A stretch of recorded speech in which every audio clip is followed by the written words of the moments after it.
pala, sakto. 4 na samosa. Isang hummus. Siguro 3 munang bread, salchi bread ba? Tapos, isang beef shawarma.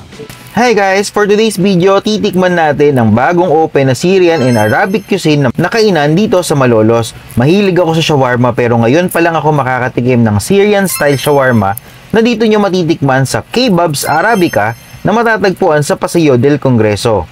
Kaya lang gabi na nang nagpunta kami, actually pa-close na sila pero buti umabot kami. Pero perfect ito dahil may bago na namang midnight food trip akong pupuntahan kapag nagkikrave ako ng mga Middle East food. Kita nyo naman kung gaano karami yung beef na inilalagay ni Kuya sa aming shawarma. Plus pa yung vegetable at mapapansin nyo din na doble ang Saj bread na pinambalot sa shawarma. Sila rin mismo ang gumagawa ng Saj bread na ito at masasabi kong ito ang isa sa nagdi-differentiate ng Syrian shawarma sa iba pang shawarma na natitikman natin. Dito makikita nyo yung beef biryani na nilalagyan ng gulay at may kasama ding french fries. Actually medyo iba yung beef biryani nila kaya itinanong ko talaga kung ito ba talaga yung beef biryani nila at sabi nila ay ito daw talaga. Actually ang order ko sana is beef curry. Para dun ko naman isasawsaw yung Saj bread pero ang naiserve sa amin ay beef biryani. Pero okay lang naman dahil masarap naman din talaga yung beef biryani nila. Hindi lang talaga ako sanay na literal na white rice yung kasama nito. Thankfully, binigyan din kami ni ma'am ng beef curry sauce at ito talaga ang masarap din. Dito makikita nyo na inilalagay ko sa loob ng Saj bread yung beef biryani na isinerve sa amin at masarap siya actually. Makikita nyo naman kung gaano ako nag-i-enjoy sa pagkain ng beef biryani at ang kanilang curry sauce. Dito naman ay sisimulan na nating tikman ang kanilang Syrian shawarma. Mas less yung spices flavor nito compare sa ibang Indian or Arabic style shawarma na natitikman ko. Pero okay pa din naman para sa akin kasi masarap yung Saj bread na ginamit nila. Tapos sinubukan ko na din itong kanilang samosa. Pure beef talaga at dito medyo strong spices ang nalalasahan ko. And walang masyadong vegetable extender. Pure ground beef talaga at may kasama itong garlic at spicy sauce na bagay sa samosa.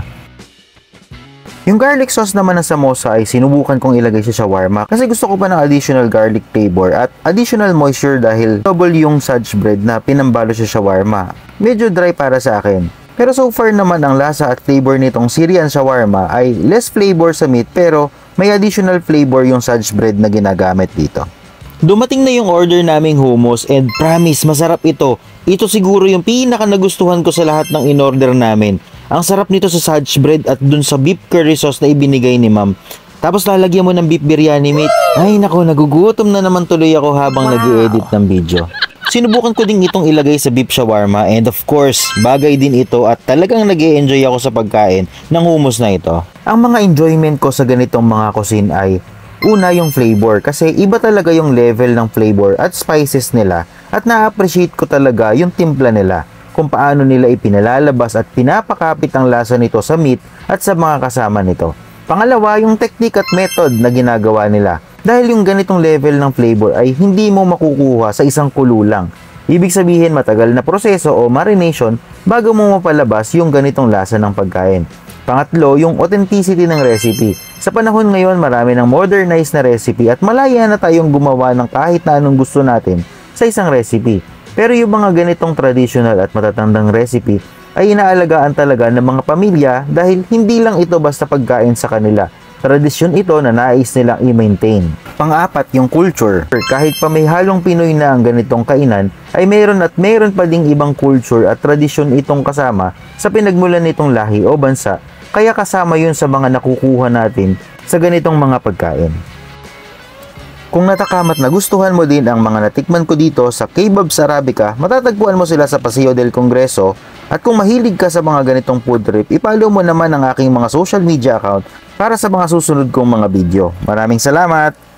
Hi, ako si Ralph. Isa akong multipotentialite, meaning marami akong interes at gustong gawin sa buhay. Dati akong chef pero ngayon pinipili kong magluto sa labas na professional kitchen. Marami akong gusto at planong gawin at i-check ang aking mga bucket list. At the same time, i-share ang aking mga natutunan habang ako ay nasa food industry. Tara, samahan niyo ako sa aking mga project.